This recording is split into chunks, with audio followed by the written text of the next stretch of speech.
ভারতে জঙ্গি হামলা নিয়ে বাংলাদেশকে জড়িয়ে ভারতীয় গণমাধ্যমে প্রকাশিত সংবাদ ভিত্তিহীন উল্লেখ করে কড়া প্রতিবাদ জানিয়েছেন পররাষ্ট্র উপদেষ্টা। বিকেলে পররাষ্ট্র মন্ত্রণালয়ে ব্রিফিংয়ে এই প্রতিবাদ জানান তিনি। সেই সঙ্গে চীন থেকে অস্ত্র কেনার ক্ষেত্রে বাংলাদেশ যুক্তরাষ্ট্রের সঙ্গে ভারসাম্যের নীতিতে এগুচ্ছে বলেও জানান উপদেষ্টা। মুক্তা মাহমুদের প্রতিবেদন।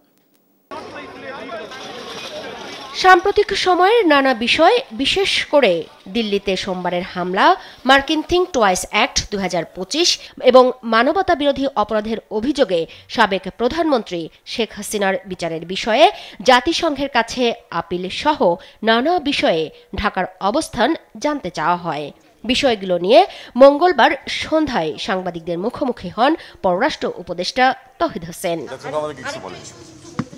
ভারতের রাজধানী দিল্লির লালকেল্লার কাছে গাড়ি বিস্ফোরণের ঘটনায় বাংলাদেশকে জড়িয়ে দেশটির বিভিন্ন গণমাধ্যমের খবরের কড়া সমালোচনা করেন পররাষ্ট্র উপদেষ্টা। যাই কিছু ঘটুক না কেন, মিডিয়া আমাদের উপর দোষ চাপানোর চেষ্টা করবেই, কিন্তু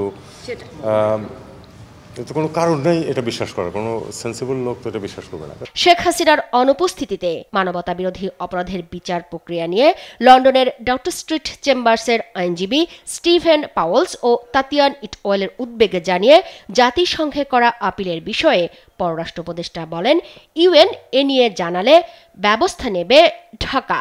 জাতিসংঘ যদি আমাদেরকে কিছু বলে তখন will take care of it. কথা বলেন মার্কিন থিংক টুয়াইস অ্যাক্ট 2025 নিয়েও। চীন থেকে অস্ত্র কিনলে যুক্তরাষ্ট্রের নিষেধাজ্ঞায় পড়তে হবে কিনা এমন প্রশ্নে পররাষ্ট্র উপদেষ্টা বাংলাদেশের ভারসাম্য নীতির কথা মনে করিয়ে দেন। আমরা কোনো দিকে ঢুকে যাচ্ছি না, আমরা ব্যালেন্স রিলেশন বজায় রেখেছি এবং আমি মনে করি না যে আমাদের উপর কোনো ধরনের কোনো স্যাংশন আসবে।